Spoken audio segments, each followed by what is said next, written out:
Peters. Thank you, Mr. Chairman.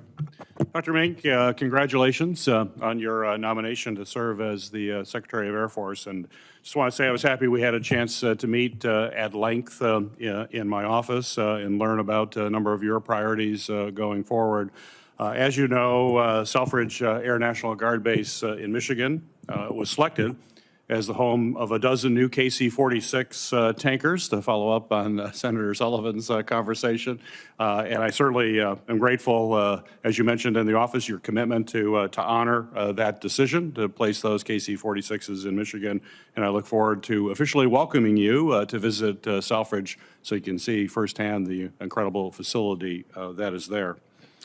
Similar to Senator Slotkin, who I know raised this issue with you earlier, I also remain committed to securing a future fighter mission for Selfridge, which is set to lose, as we talked about, its A-10 squadron in fiscal year 27. During our meeting, we discussed the Air Force's fighter force structure and prioritizing the recapitalization of combat-coded fighter squadrons.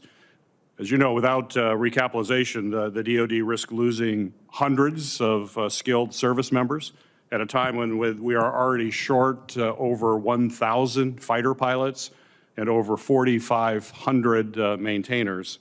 Of the 25 Air National Guard fighter squadrons in existence today, 15 do not have a recapitalization plan.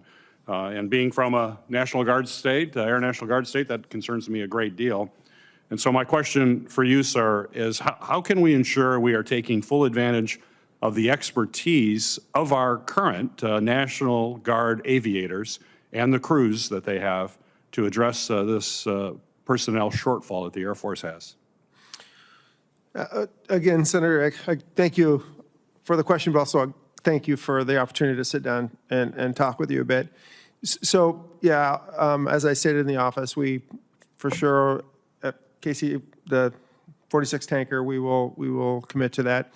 In discussion, questions from Senator Slotkin, one of the things I will be looking at across the board is the procurement plan of fighters to meet the overall requirements that the department has been given, and what are the resources to get to the right numbers of aircraft as we build out the F-35s and then maintaining the fourth generation fighters, and then moving on into the NGADS program. Making sure we have the right numbers of platforms, and then look at where we're going to put those platforms.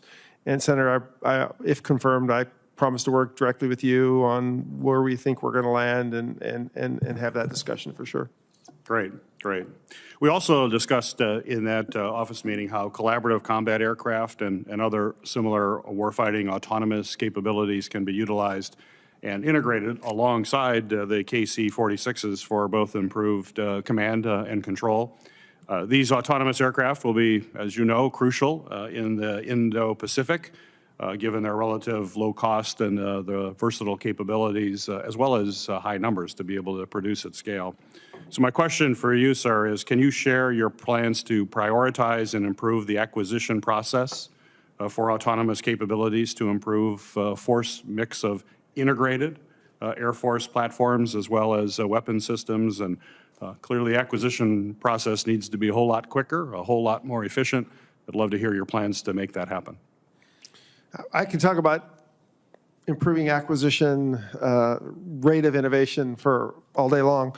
I think the key is have the right people running the programs, have the right set of requirements, give the right authorities to the program managers, and then support them through the acquisition.